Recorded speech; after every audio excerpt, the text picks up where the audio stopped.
Christian B. Miller is the A.C. Reed Professor of Philosophy at Wake Forest University. He was most recently the director of the Honesty Project and was previously the philosophy director of the Beacon Project and director of the Character Project, all of which were funded with grants from the various Templeton Foundation in the total of $13.9 million.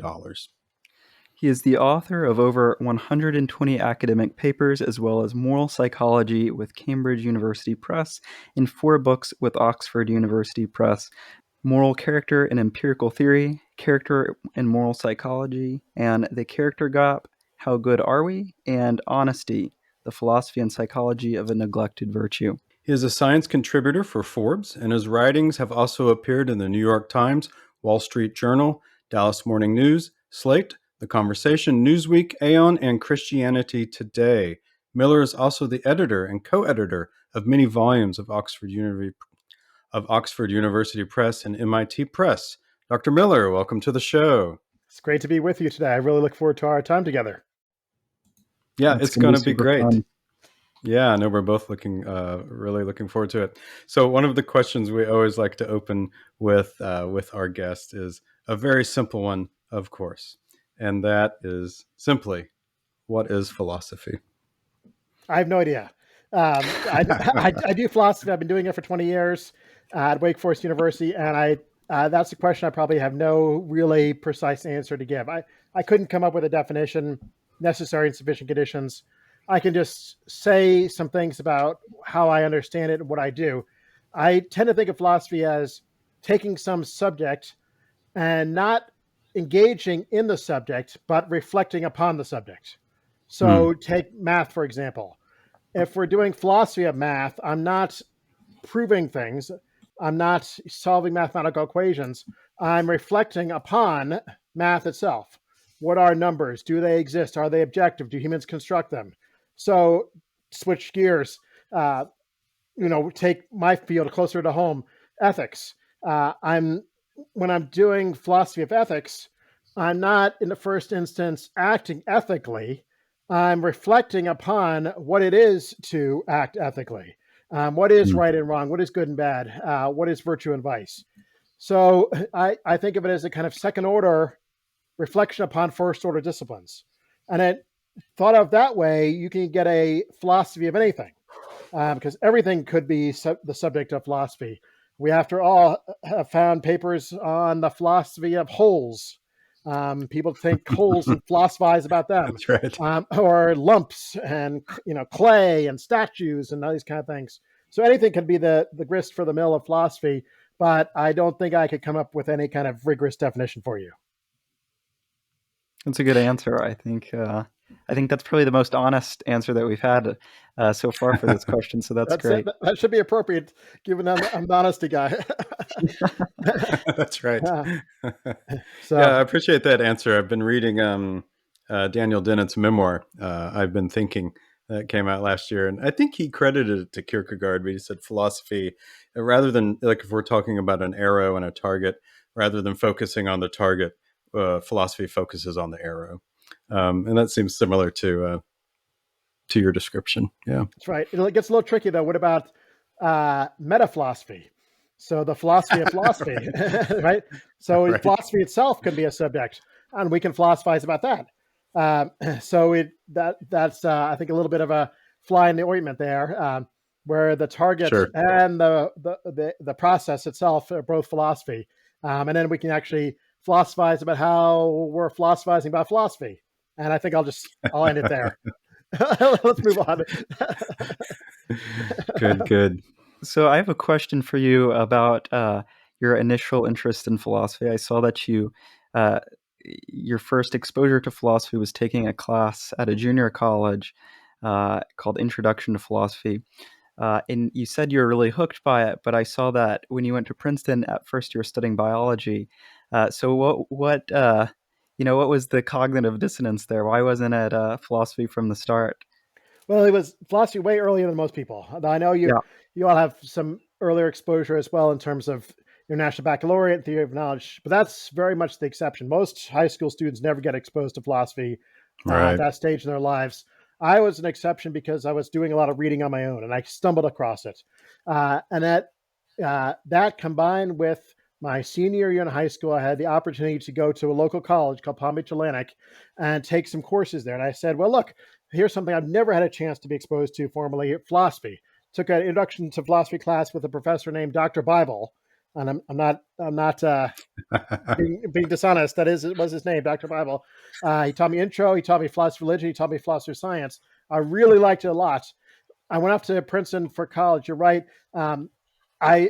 So what happened at that point was I had been pushed towards the sciences since middle school. I've been always Mm. done science fair. I'd done AP Bio, AP Chemistry, AP Math, all these courses. It just seemed like that's where I was headed. I had so much background, so I wanted to give it a shot. I took uh, bio and chemistry my first year at Princeton. Hated them, not because of the professors per se, just wasn't for me. Or maybe I wasn't good enough for it. Probably both. And I still kept the philosophy going as well. And I really that was still a big plus for me. The sciences turned out to be big negative for me. So at that point, it was pretty easy to pivot. I didn't have any regrets. Like I gave it an honest shot. It wasn't for me, and I knew there was this other path that was very attractive. And I kind of by sophomore year was all in. Majored in philosophy at Princeton, where my senior thesis on virtue. All the way back then, I was already doing the virtue stuff, and then went on to graduate school at Notre Dame. So didn't waste any time, no gap year, just immediately continued doing it because I wanted to be a professor. I thought, what's the one thing in philosophy you can do as a career that will let you do philosophy and be paid for it? Well, it's become a professor. So Yeah.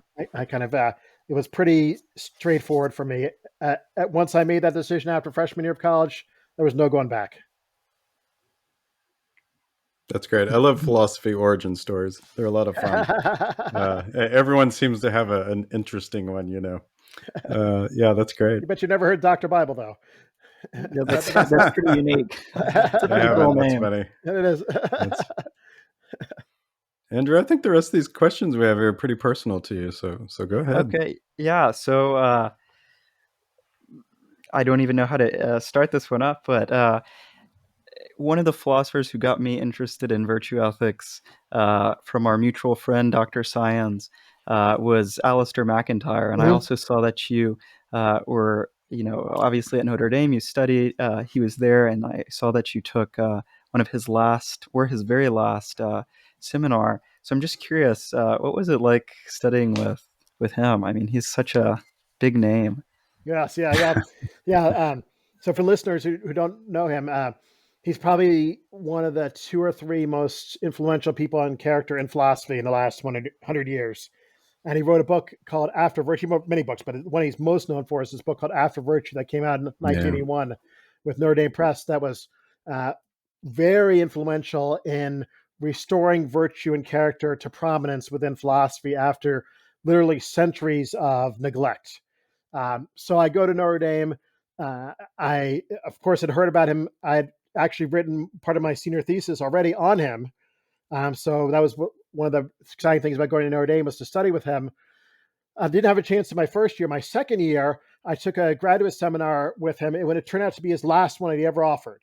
And then after that, he wasn't going to do any more graduate education. I'll say a couple things about him. First of all, he's one of the two best teachers I've ever had in my entire life. Wow. Michael Lux being another one. And I mean, maybe I shouldn't limit it just to them, but like a Notre Dame, let's put it that way. Michael Lux was the other. Secondly, McIntyre was extremely intimidating. I mean, he's so I bet. smart, but he's not warm and cuddly and fuzzy. Maybe until you get to really know him, but just kind of get nervous. Some of these people in academia, you get really nervous around him. He was that way for me and many other people. And thirdly, it was a bizarre course. So here was the topic: action theory, or the theory of action, which is a standard topic in philosophy. That's pretty normal. But he brought together three different traditions. If you know McIntyre, maybe this isn't so strange, but he brought together Thomistic philosophy, Thomas Aquinas. Okay, that's also not surprising for McIntyre. But combine that with economic decision theory and Lacanian psychoanalysis. So you got psychoanalysis, economic decision theory, Thomistic philosophy of action, all in the same course, kind of somehow drawing connections and contrasts between them and seeing, of course, Thomistic theory is supposed to win at the end of the day. But I've never taken a class like that. I never did again, and never would teach a class like that. It's just I'm not equipped to do something. You have to really be a special person to do something like that and pull it off well.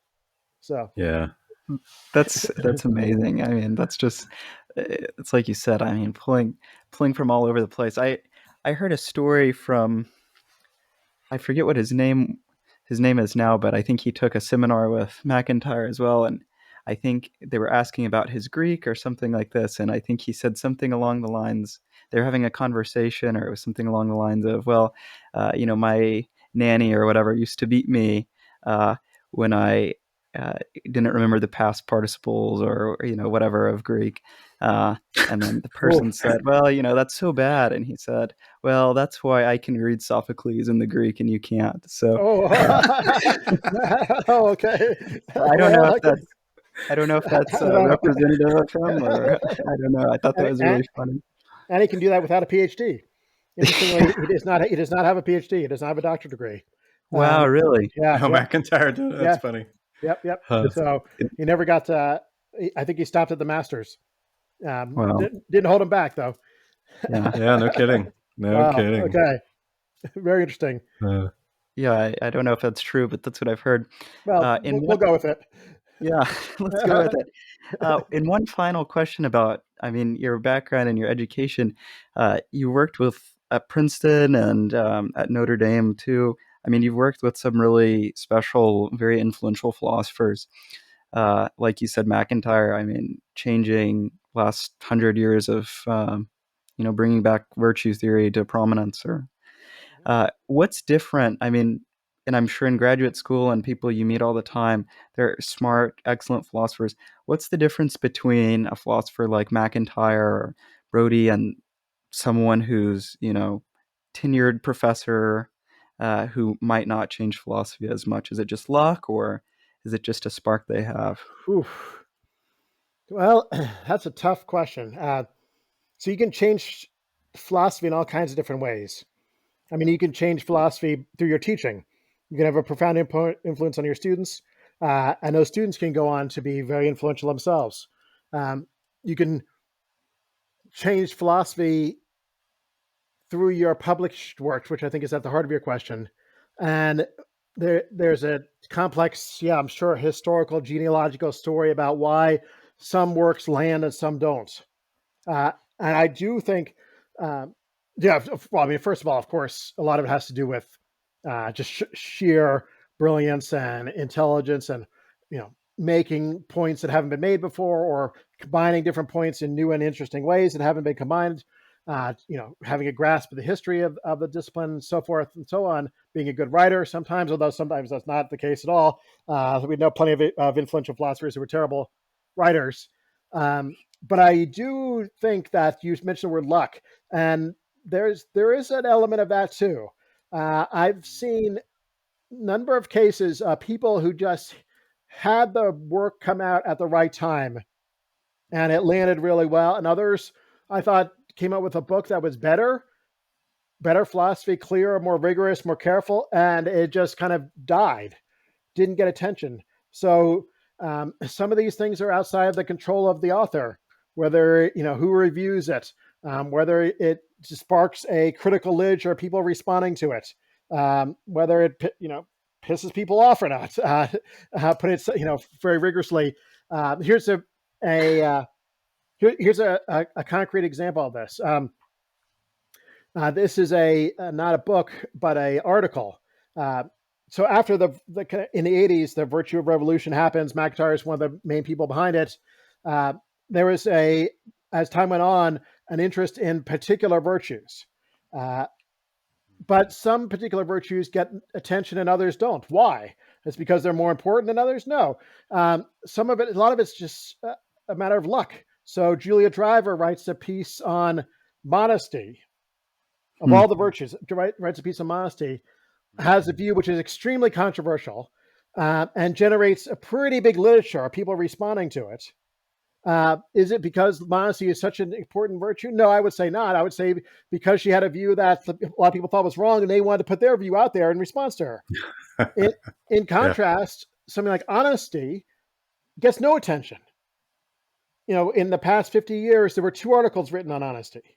Why Wow. is that? Yeah. And those articles got no attention.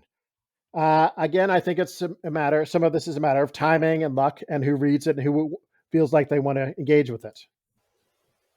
So that's a really tough question. That's at best a partial answer. Yeah. And to your point, your book on honesty, the subtitle is The Philosophy and Psychology of a Neglected Virtue, which is a fantastic thing to point out. There are so many different virtues, and which one receives attention, more attention, less attention.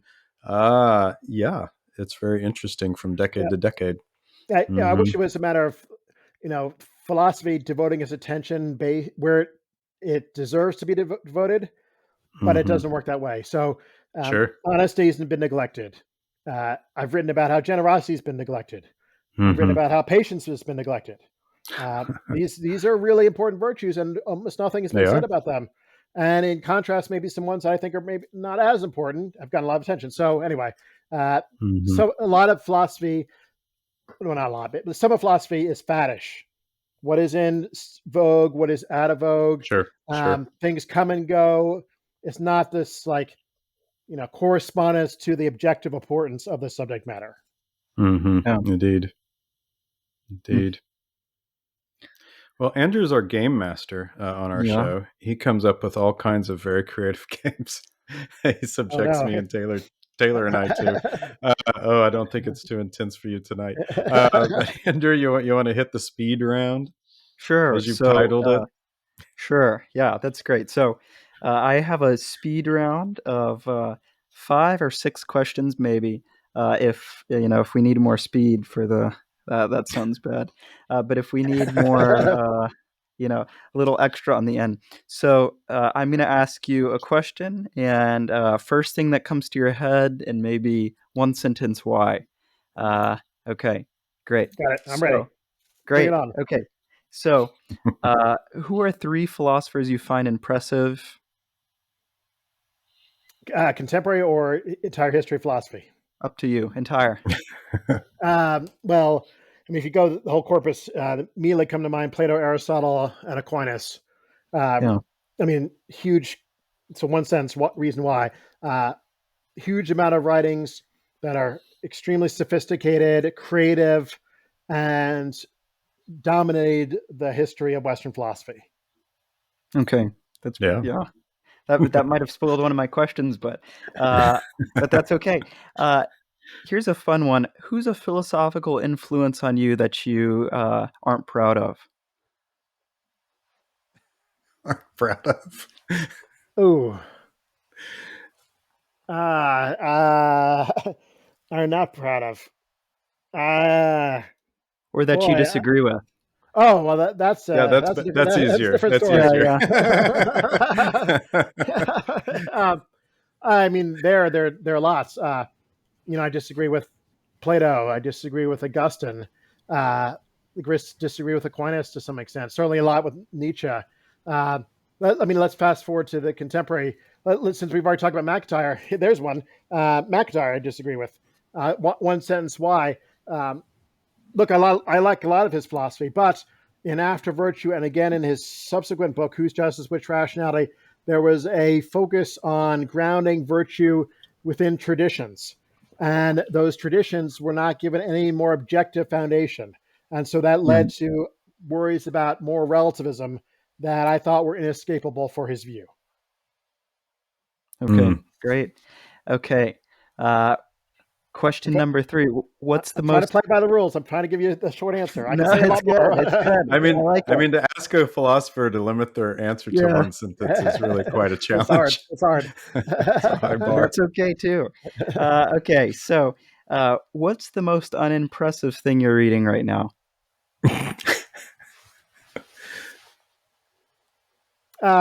So there could be different definitions of an impressive, Sure, and yeah. I'm going to stretch this into one sense. And it could be that the thinker is unimpressive, or what is described is unimpressive. And the first thing that came to mind, since that's the rule, is I'm reading a lot of psychology right now about people's honesty and dishonesty, and I'm very unimpressed with people's honesty. In particular, what I'm researching is infidelity online. Oh, So wow. I'm very unimpressed with people's uh, loyalty to their spouse or significant other in light of online opportunities for infidelity. Hmm. Oh, that's Wow. fascinating. Yeah, that's super interesting. All right, back to it, Andrew. Yeah, here's two questions back to back that I'm pretty confident of your answer on, but that's fine. So Plato versus Aristotle. Depends on. I'll give you the kind of annoying philosophy answer. Depends on Sure. what we're talking about. Uh-huh. Certainly on a lot of character material, Aristotle. Yeah. But the underlying metaphysical picture, I like the kind of more Platonic supernaturalist picture of Plato much more than I do the kind of scientific naturalist picture of Aristotle. True. Yeah. Agreed. Okay. What are we on? Question number 5, I think, right now. 4. Augustine or Aquinas? Aquinas. Augustine, I think, is fascinating to read, but there's so many points where I disagree with him that I have to just jump ship. So, and I know that there are different strands and different ways to read him, but at least compatibilist Augustine about free will, I'm not a fan of. Kind of his views about original sin, I'm not a fan of, especially with respect to infants and eternal damnation. So some of the stuff about predestination, I'm not a fan of. So the larger theological picture turns me off. Yeah. This might be an off mic question too, but have you ever read the entire Summa? No. Okay. I'm trying to find someone who's ever attempted such a thing. I can find you some, but I went to Notre Dame for 5 years. I got friends there who have, but no. I have to say that would not be at the top of my list. That doesn't sound too fun.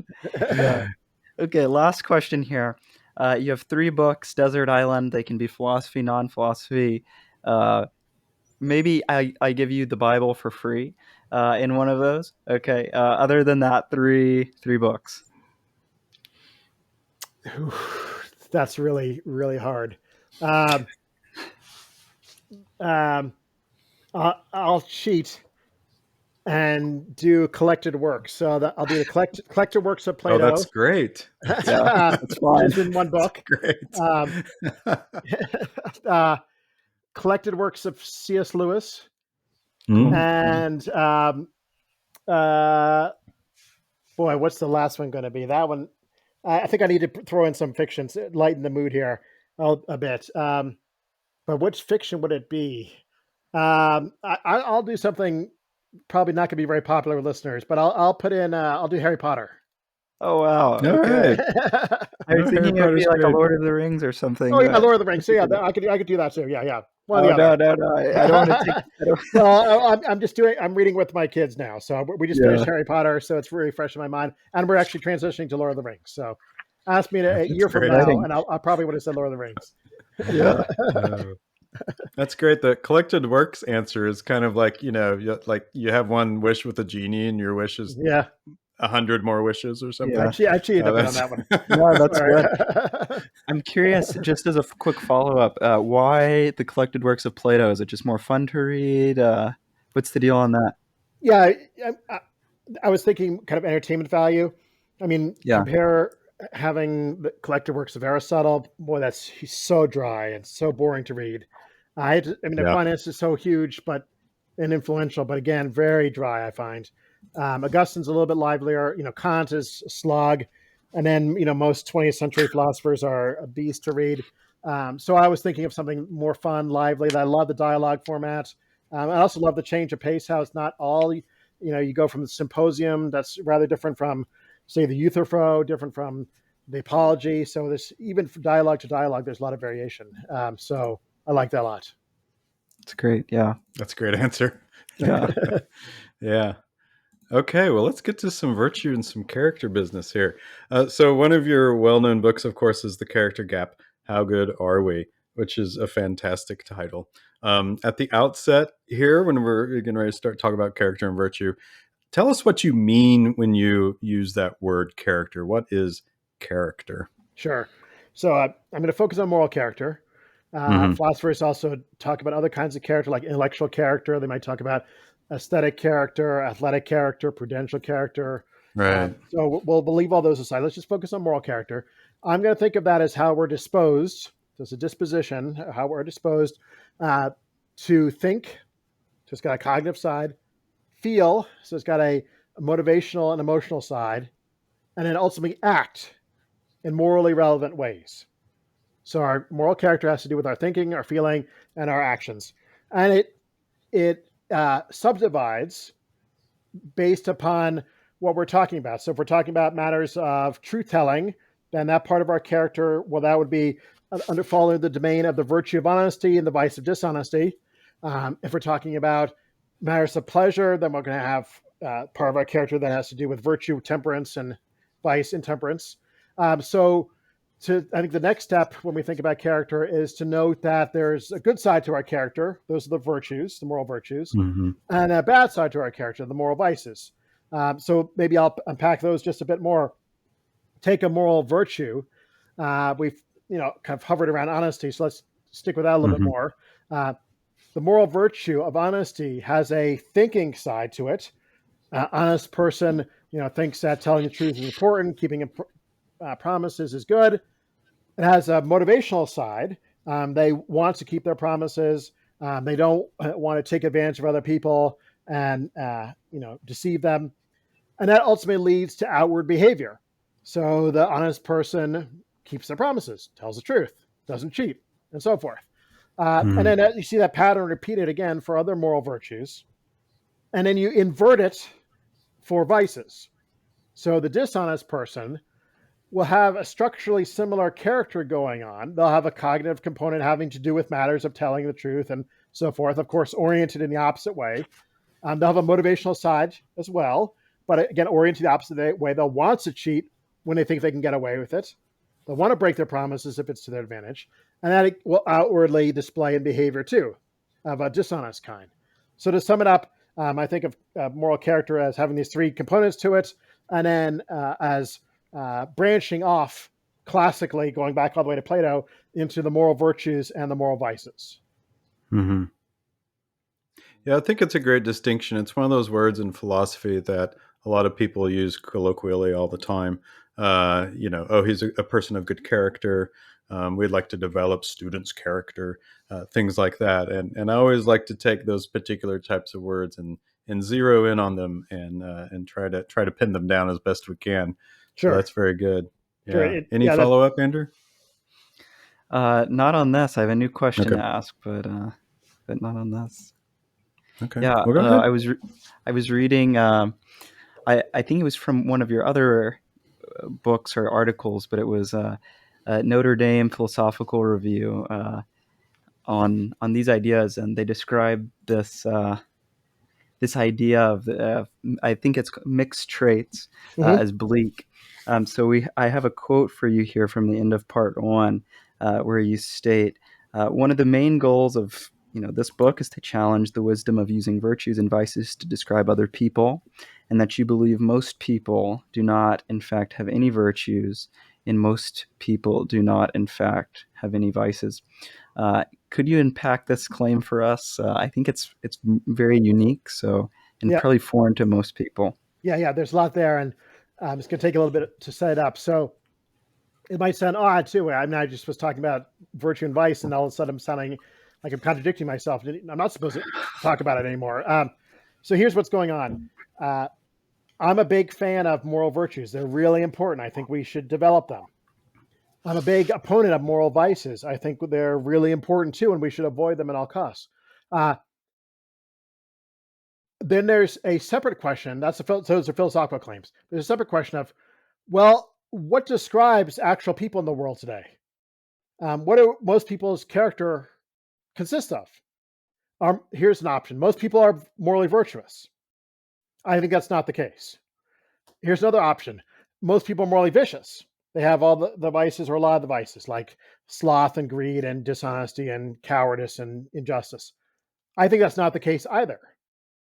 So how could that be if those are the only two options? Well, I don't think they're the only two options. I think there is a third option in between virtue and vice, a middle space between the two. I'm not the first one to think that. Actually, Aristotle thought that as well. He conceived that middle space differently than I do, but he thought the same thing. And he also put most people in that middle space, as a matter of fact, empirically. So I'm interested now in this discussion of empirically, how do we characterize most people's character? And to arrive at that conclusion, I used evidence from hundreds of studies in social and personality psychology. I won't go into the studies now. We can later, if you like, and give examples. But I'm just telling you what my evidence base is. I'm not doing armchair psychology. I'm not drawing from religious traditions or history of civilization. I'm actually looking at concrete data of how people act in a variety of morally relevant situations, and I don't see a pattern emerging of virtue, and I don't see a pattern emerging of vice. Instead, what I see a pattern emerging is of what I call mixed character. And mixed character means that people will act well in some morally relevant situations. Some situations they'll tell the truth, they'll help someone in need, they won't hurt someone even if they would be to their advantage. And other situations, it'll be the opposite. So they will hurt someone, they'll neglect someone in need, they'll break a promise, they'll tell a lie. And so you see both of these things going on simultaneously in people's character. Well, if that's right, then I don't think we've got enough good stuff, so to speak, to count for as virtue. Nor do we have enough bad stuff to count as vice. We've got a mixed bag, hence the name, mixed character, mixed bag of good and bad. To give this, to round this out with a really specific illustration, maybe I will give you one study because I think maybe it'll help to reduce the abstraction. So here's, just one study to illustrate what's going on. In the 60s, there was a wave of studies having to do with the effect of being in a group or not being in a group on helping behavior. This became known as the bystander effect. It's now very well known, group effect, but not so well known at the time.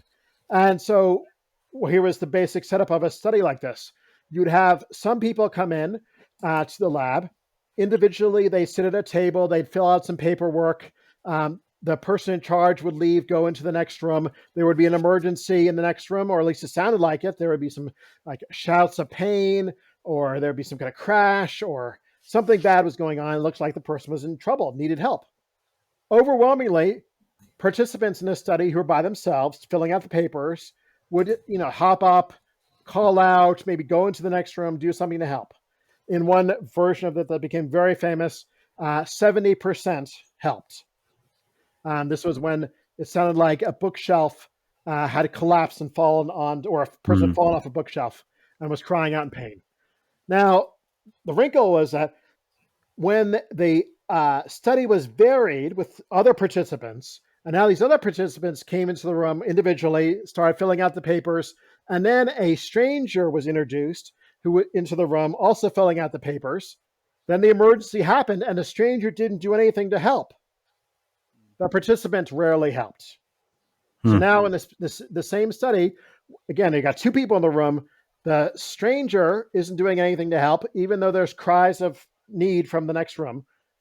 The participant rarely helps. When I say rarely, it was 7% helped. Oh, wow. 7% versus 70% when alone. So why do I highlight that one? Because I think that shows a mixed bag. On the one hand, when people were alone, they were readily helping. That was admirable. That was a good thing. That's kind of a testament to their character.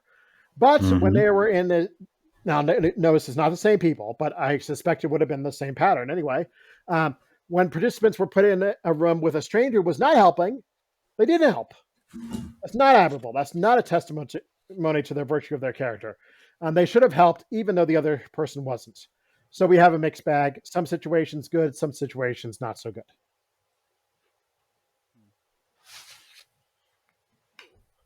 Sorry, that was a lot. No, that's interesting. that's okay. I think my follow-up question is probably answered. Um, if so, okay, so this is really, I mean, this is very interesting, right? We like to think of ourselves. I think, especially when we're talking about this, we like to think of ourselves as being virtuous. That may not be the language that a lot of us use, but that's what we like to think of. Think of ourselves as a good person, right? And this claim here that we're really just kind of a mixed bag of both. Um, well, I think that's probably true. So the next question is, what do we do with that? Is there some benefit to thinking that we're virtuous, or is it better to think that, yeah, there's some parts of us that are vicious as well? Yeah, so maybe talk a Yeah. bit about that. Yeah. So what do we do with it? So I think first of all, you're right. As far as how we think about ourselves, that's different from how we actually are. I think the two can come Right. apart. And there's survey data that you're absolutely right. The people have a high view of their own character. Uh, so that, on a scale from 1 to 5, with 5 being very good, a lot of people rate themselves a 4 out of 5 on their character in general and on particular moral virtues. Hmm. I am arguing then that, as a matter of fact, people don't have as good of a character as they think they do. So I'm trying to kind of recalibrate people's own understanding of themselves and their character, kind of bring it down to make it more accurate. Uh, so then, what we can say, well, what about next steps? Um, you know, one thing could be just let people be ignorant about it. I mean, don't tell them. Maybe it's kind of beneficial for people to have this inflated sense that, after all, it's the same kind of thing as, most people, 90% of people think that they're good drivers or above average drivers. Yeah, Maybe there's kind of benefits to letting them continue to have that illusion, or at least some of them have that illusion. yeah. Um, They've never I'm been to Houston. um, I will not drive in Houston. Uh, so, but I don't go that way. I go the Hmm. route that the truth is valuable here. Hmm. And why do I do that? Because um, I think two reasons. One is we can, if we're not aware of some of the negative sides to our character, they can surprise us and cause lots of harm. So I think we want to become aware of those negative sides to our character and work Hmm. against them. And then secondly, I think it's really valuable to actually become virtuous, not just get rid of the negative sides, but to become really virtuous people, generally virtuous, not just think of ourselves as virtuous people. So let me Hmm. expand at least on the first point. Um, Yeah. One of the striking things about the psychology research is that uh, people are often unaware of some of the negative sides of their character, and then they're put in these situations and they act deplorably. We've already had one example of that, where if you had asked people, would you have helped someone crying in pain in the next room? Even though you're in a room with a stranger who's not doing anything to help, people would have said, of course I would have. Hmm. Well, lo and behold, they didn't. A much more dramatic illustration of this was also from the 1960s with the Milgram shock experiments. Oh yeah. Yeah. So Yeah. just a quick refresher for listeners who aren't familiar. Um, I won't go through all the details, but you asked people ahead of time about those studies. They said, "No, I would never do anything horrendous in that setup." What in fact happened? People did something very horrendous. What was it? Uh, if you remember the study, there was a test taker in the next room who was connected to wires, and every time they got a wrong answer, the participant was supposed who was overseeing the test was supposed to turn the dial up more and more and more, higher and higher shock under pressure from an authority figure.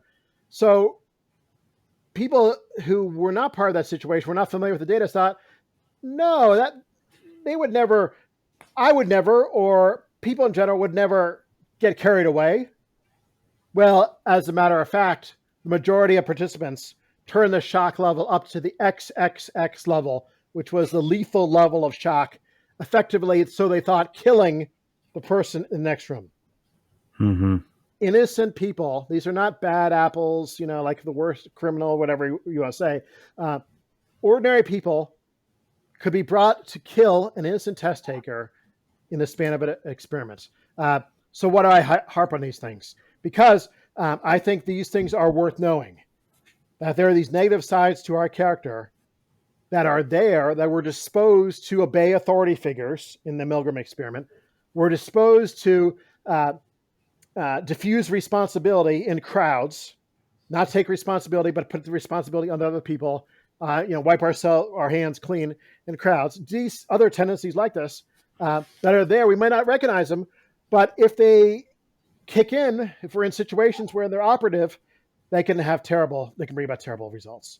So let's be aware of that, work against it, and in the process improve our character and get closer and closer to virtue, which, by the way, is intrinsically valuable. It's also instrumentally valuable.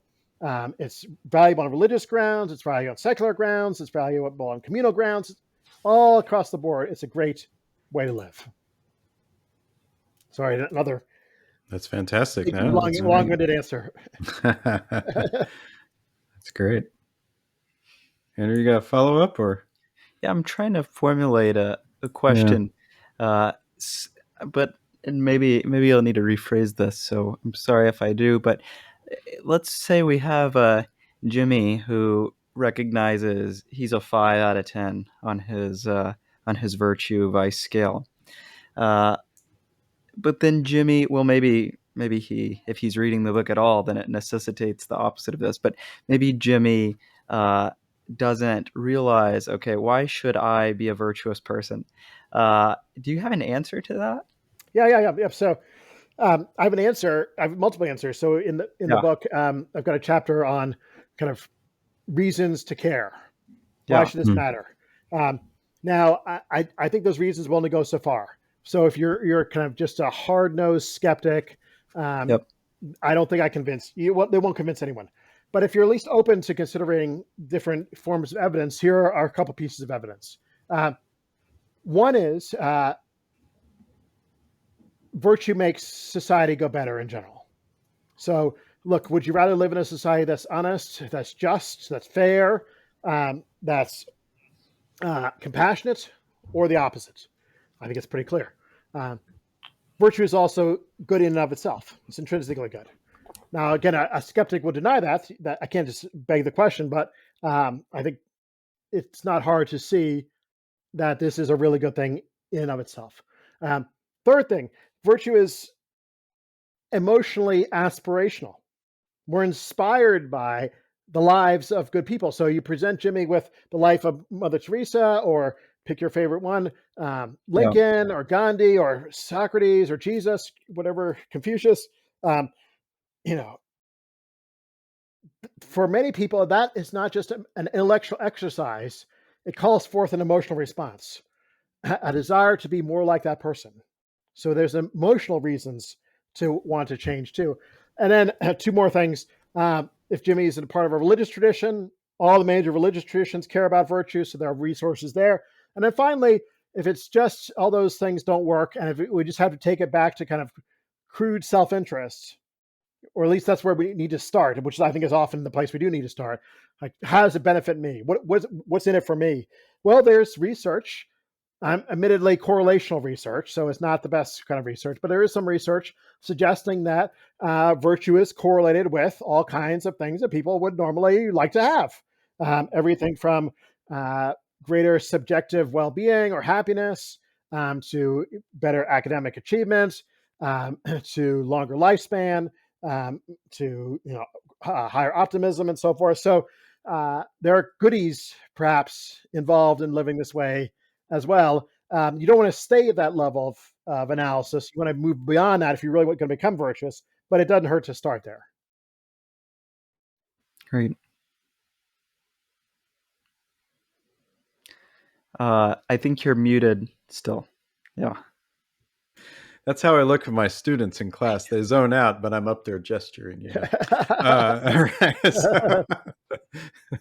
So if we're to take that virtue as something worth pursuing, practically, how do we get there? How do we become better? Yeah, that's a huge topic. We could do a whole nother episode on that and still be scratching the surface. We probably could. Yeah. And we have to make some kind of choice points, I think, right from the start. We'd want to think about, how are we understanding virtue? We want to think about, are we going to use secular resources? Are we going to use religious resources? So are we going to focus on a particular virtue, maybe we want to just drill down. How can I become better at honesty? Maybe I'm pretty good in general, but this one I really need to do much better on. But let me at least start with some kind of secular approaches that are kind of broad stroke approaches to start somewhere. Sure. The good thing is that we can make some progress here. There was for a time an idea in psychology that our character is fixed, it's kind of hardwired, and we can't move Mm-hmm. it. But that idea has been I put to rest, I think, quite decisively.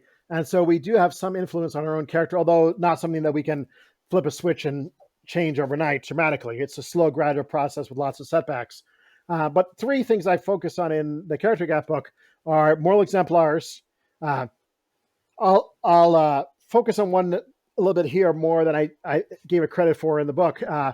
More reminders, and then a third one, which is greater self-awareness. So let me just say, I'll try and keep it real brief on each of these three. The first one I've already alluded to with moral exemplars. So having in our life people who have done better than us. Maybe it's virtue in general, maybe it's that particular virtue, like, honesty, maybe Lincoln. And it could be real people, it could be fictional people. I like to use, for forgiveness, I like to use Les Mis and the priest in Les Mis who forgives Valjean. I think that's a great illustration of forgiveness, even though it's not a real person. It could be historical examples, Jesus, Confucius, could be contemporary ones, could be celebrities, it could be your neighbor or your family member. Looks like relatable and attainable exemplars those are two properties that matter a lot, though. They have to be relatable, they have to be attainable or perceived as attainable. And so the idea there is that they can call forth an emotional response. This is not like becoming virtuous by philosophy and argumentation. This is becoming more virtuous from the heart. That's the virtue, the emotion of admiration for this person's life can lead me to want to emulate this person and inspire me to live a life more following in this person's footsteps with respect to the particular virtue, even though in other respects I wouldn't want to be like, pick your person who has some moral warts as well. So that's the first one. Second one, moral reminders. So this one is harping on the idea that it's so easy to be swept up in other matters like that benefit our self-interest, other matters of entertainment, social media, and so forth, and lose sight of moral considerations. So moral reminders in our lives, regular moral reminders, habitual moral reminders, can help restore our focus. A concrete illustration of that I like to use is the honor code in education. So in your case, high school, college, going to law school, across the board, middle school, it's fine too.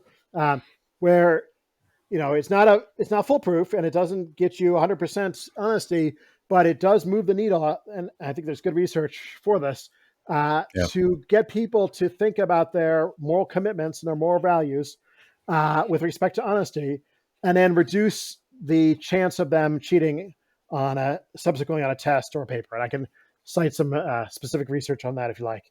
That's just an illustration of a moral reminder. And then the third one is greater self-awareness. So this is what I call getting the word out.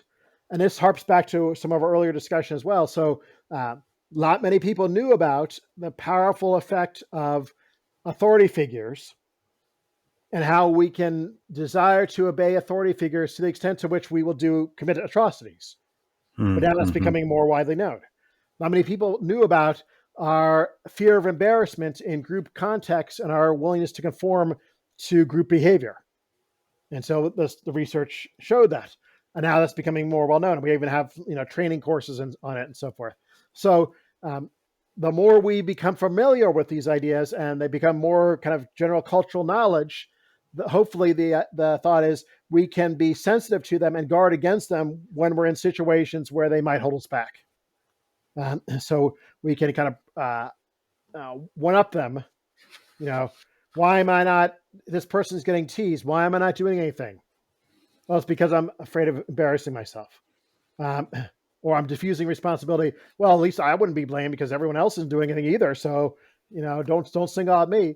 Wait, but no. I think those aren't good reasons. And those are holding me back. We know that. But the right thing to do is to intervene and help this person in need. So that's Mm-hmm. the third strategy. Again, there are other ones. There are plenty of other ones, and each of them of these three needs to be developed further and backed up with empirical research. There's not enough, but those are starting points at least. Mm-hmm. Those are. Go ahead, Andrew. No, I'm going to go off on another place, so feel free to Oh, I was add just, it. yeah, no, I love the idea of role models. And this might be a segue into maybe one of the other questions about cardinal virtues. But the Stoics seem to place a great deal of value on having someone that you look up to and attempt to emulate. And so this is good advice that has been around for centuries. And that's just what I thought of when you mentioned that. Um, Yeah. So on that point, Stoics, or before them, Plato, Aristotle yeah. makes much of this, but the Confucian tradition in the East as well is not just limited to Western philosophy. Um, Mhm. Today, there's interesting empirical work backing this up too. So there, it sounded good for thousands of years, but now we actually have some data Yeah. supporting it too. But let's be, kind of fair-minded too about, it's not all rosy. There are a couple of dangers here we should be mindful of. One is sometimes is choosing the exemplar. Sometimes exemplars can be so extraordinary that they have the opposite. They have a pernicious effect because they Yeah. make it seem like I can never be like that. This person's so above me. That's just unattainable. So it makes me kind of give up hope. So that's Mhm. going back to the idea of relatable and attainable. And then Mhm. another thing I think we want to really be careful with the strategy about is most of the examples are of people who had some bad sides to their character. Sure. Martin Luther King Jr., with respect to women, he would not an exemplar. Gandhi as well.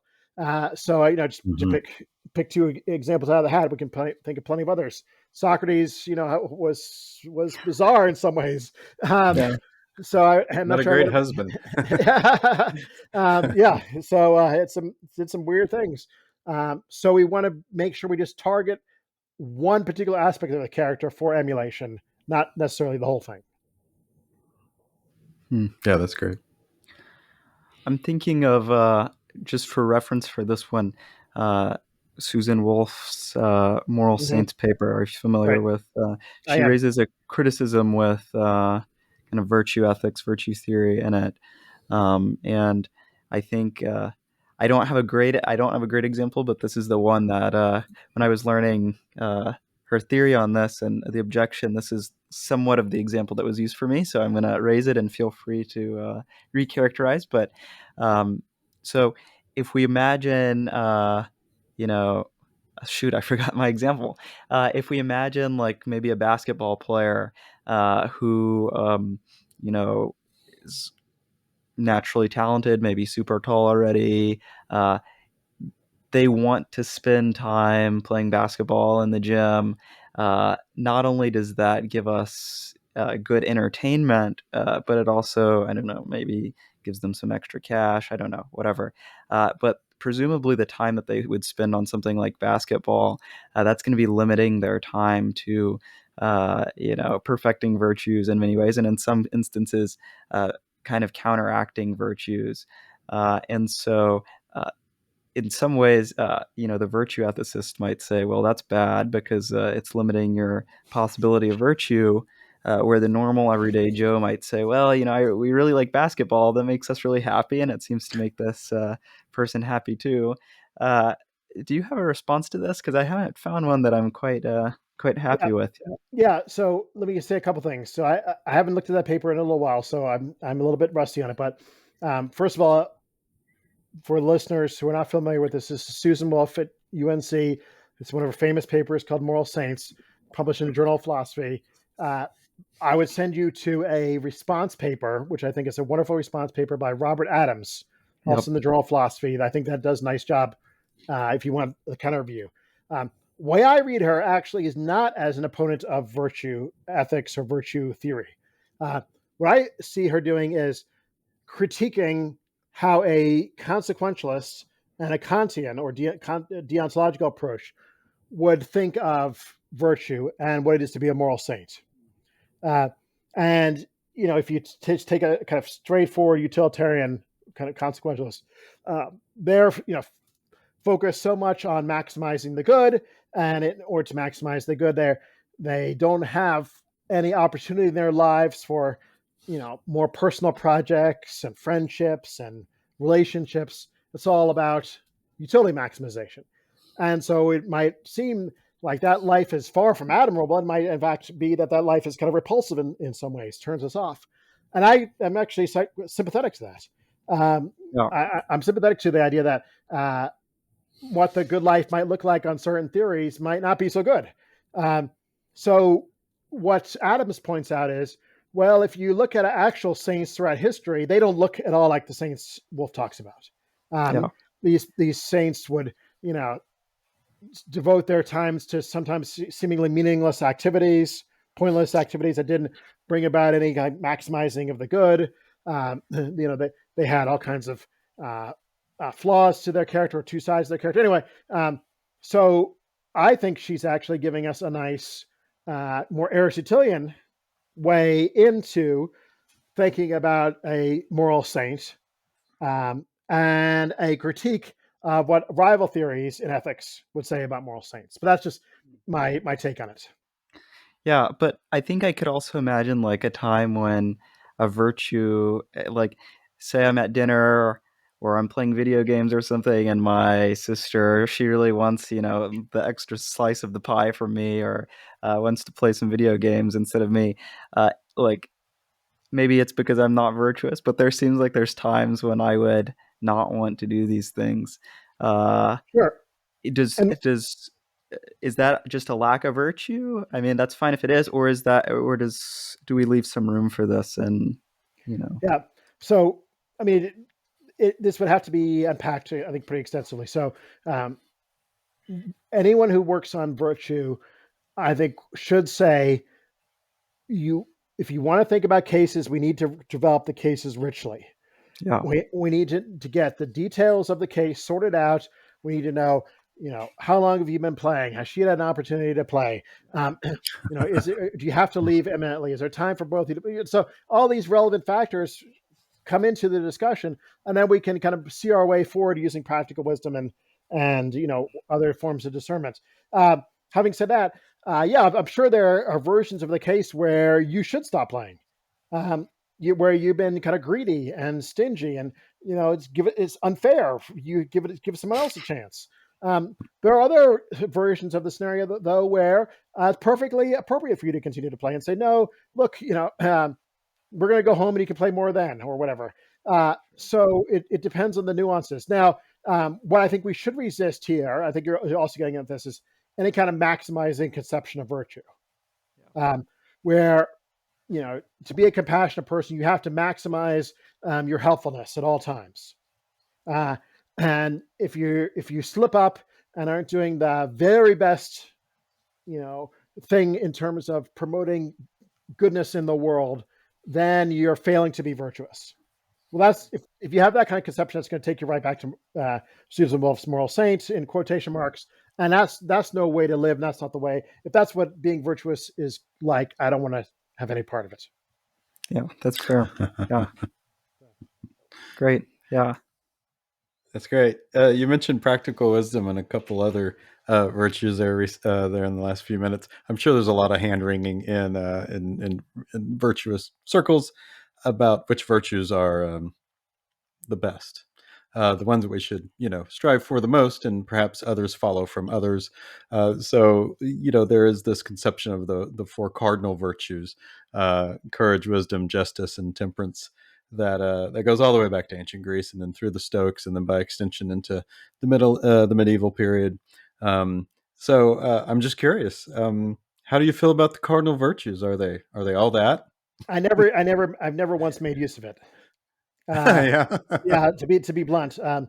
So let me say you're right. There's a rich tradition. It's in Plato. It's in Aristotle. It's in the Old Testament. It's in the New Testament. It's in medievals. You don't see. I will say you don't see it very much in contemporary philosophy of character. Mm-hmm. It's not. I don't see it hardly at all. For me, so what is it doing? Let's start that. Is Mm-hmm. that to be like all the virtues there are for? No, it's not, and it's not purported to do that. The way I think of it is, it's kind of a classification. Mm-hmm. Here are like a taxonomy. Here are the four Mm-hmm. virtues, and all the other virtues can be organized under one of the four. Mm-hmm. And so if that's what it's doing, then maybe that's good. I'm not so sure that works so smoothly as people would like it to work. But I've never really had a use for that. I've never put it to any kind of practical use. So I just drop it. What I like to do is just try and come up with a list of however many virtues, or at least the ones I'm interested in. Uh, in psychology, the positive psychologists have come up with a list of 24 virtues. Um, and if that's the right list, then let's just go with that list. I don't see a need to kind of take those 24 and have another layer to our taxonomy where we put them under four headings. And here's Right. another thing that makes me a little bit nervous about it. One of them is wisdom. Yeah. But if we're talking about, maybe we're not, but if we're talking about practical wisdom, phronesis, that's Mm-hmm. supposed to be a a kind of supreme virtue, a master virtue that is at work in all the virtues. Mm-hmm. So for Aristotle, it's an intellectual virtue distinct from the moral virtues that's necessary for the possession of all the moral virtues. And so it doesn't make sense to me to have it be one of the four if it's Mm-hmm. supposed to be essential to all virtues, period. Now, maybe that what they mean by wisdom is different than practical wisdom or phronesis. So that's fine. But again, I think it's never helped me, so I don't use it. Yeah. Yeah. Sorry. No, it's great. I love that. Is that so? Can we say about virtue ethics? Maybe one of its positives, if you will, is its flexibility. There's lots of lists out there of different virtues. We can look at famous people that had list of virtues, whether we talk about Benjamin Franklin or the Boy Scouts have their list of virtues. They went to follow. Andrew, you just smiled. You might have been a Boy Scout back in the day. So is that perhaps something a check mark in the positive column of virtue ethics um, is that there's some flexibility there? um, Flexibility, yes, but I don't know about there. Um, Mm. so here's what I mean. I think it is a nice feature of virtue ethics that it tends to be very situation focused, case focused, like we just talked about, nuances of the details of the situation focused, as opposed to coming up with one rule that's supposed to govern everything or a set of guiding rules. So I like that kind of flexibility. Um, which you also not rightly noted that people who talk about virtue have come up with different lists of virtues. Hmm. Um, Now, I think that's a double-edged sword, though, because some people use that as an objection to virtue Right. ethics or virtue theory.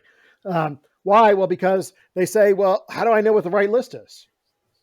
Because after all, Hmm. take something like pride and humility.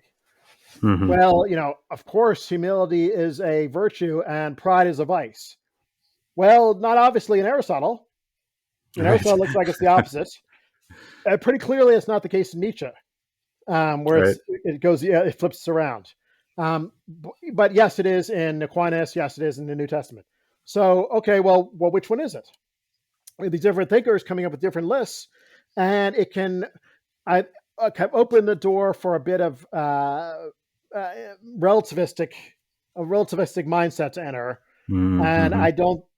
Since I'm not a relativist myself, I don't welcome that approach. I do think there's an objective list of virtues, but if we keep on harping on, oh look, all these different lists and look how different they are, and there's no agreement and so forth, that could take one in a more relativist direction.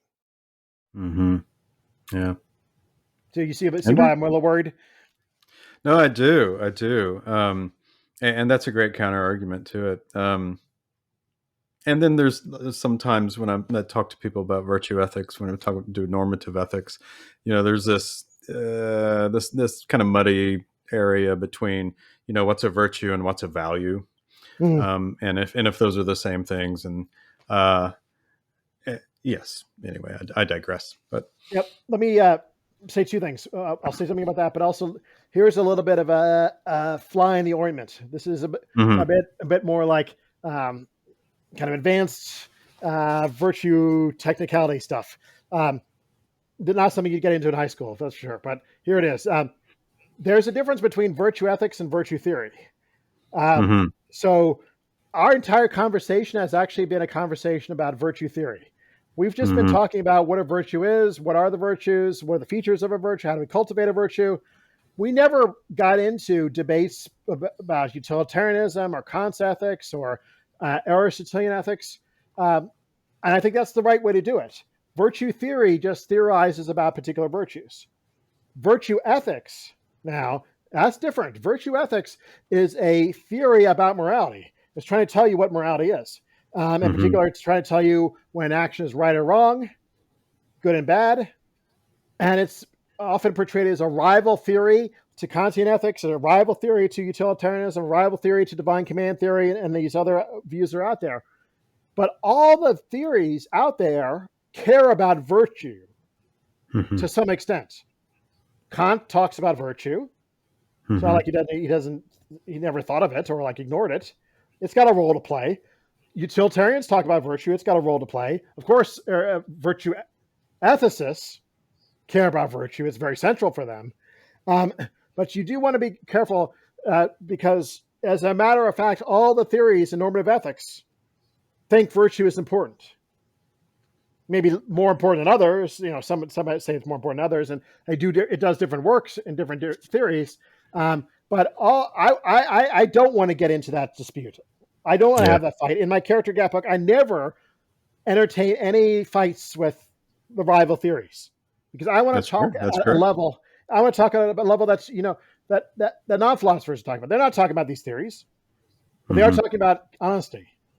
Mm-hmm. They are talking about their children. They are talking about fairness. They are talking about, you know, self-control.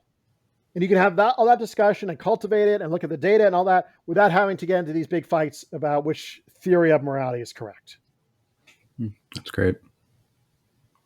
That's great. I don't have any other questions except for this last one. Do you? No. I was gonna say you're the virtue guy. So I just of the two have of us. What does it mean to be human question. Do you? Well, okay, go ahead and wrap us up. Anything other than that? Let me think. Do I have anything else? No, I don't think so. Okay. Maybe I'm missing something.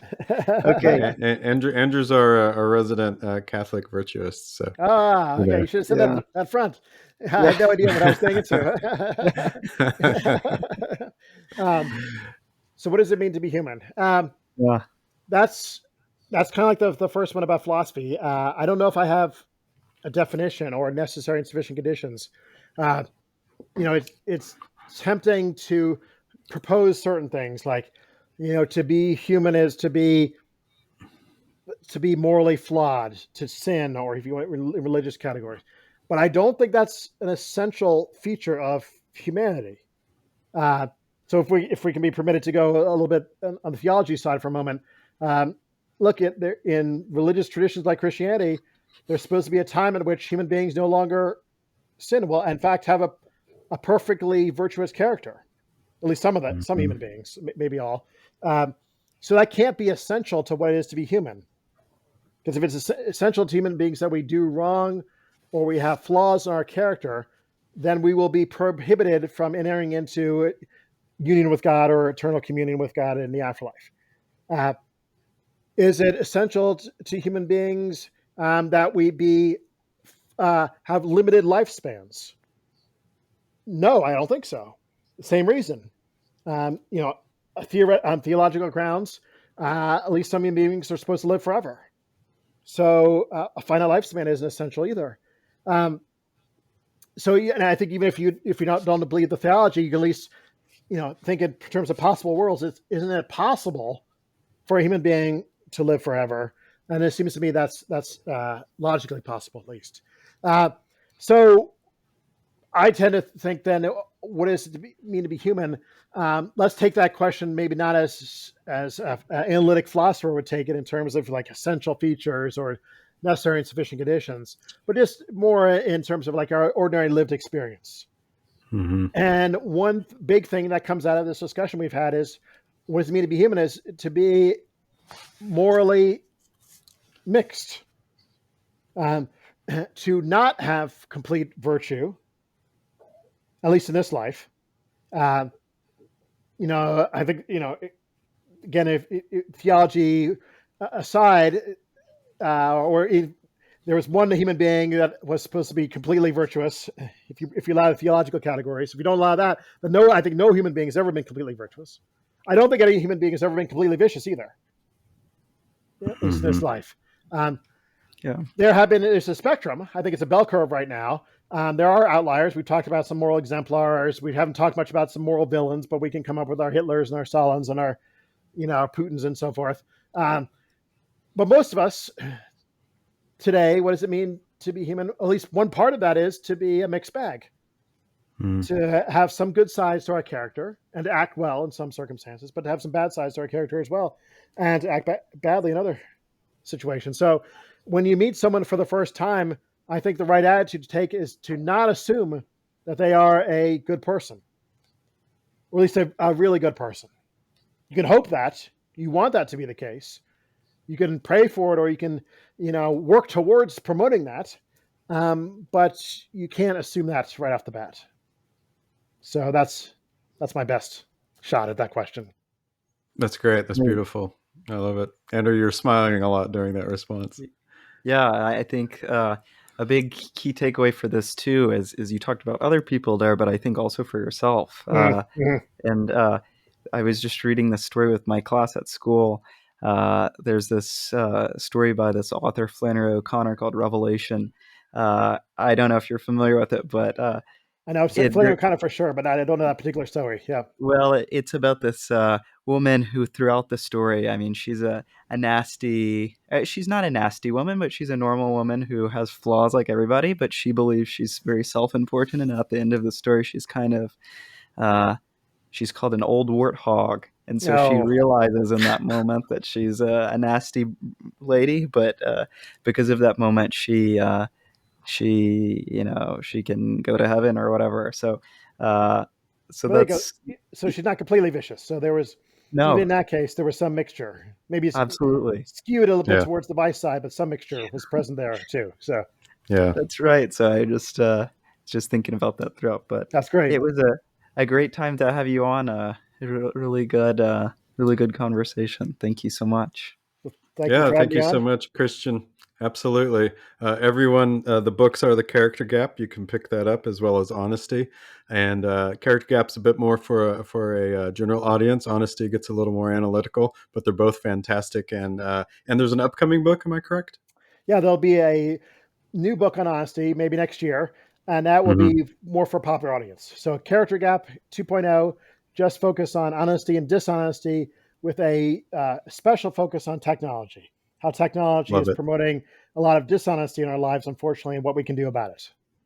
Love it. That's wonderful. Christian, thank you so much. It was absolutely before we go, Oh, where can people find you online? Are you on any social medias or? Yep. Unfortunately, it's not conducive to my character growth. It's definitely an impediment, but it's all self-promotion. So all the places, Facebook, Twitter, LinkedIn, Instagram, you can find me. Character Gap, one word, Character Gap. Or if anyone wants to have a further discussion, feel free to email me. You can find that on the Wake Forest website. Wonderful. Thank you so much for coming on. Thanks so much for having me on the show. Take care. Yeah. Great.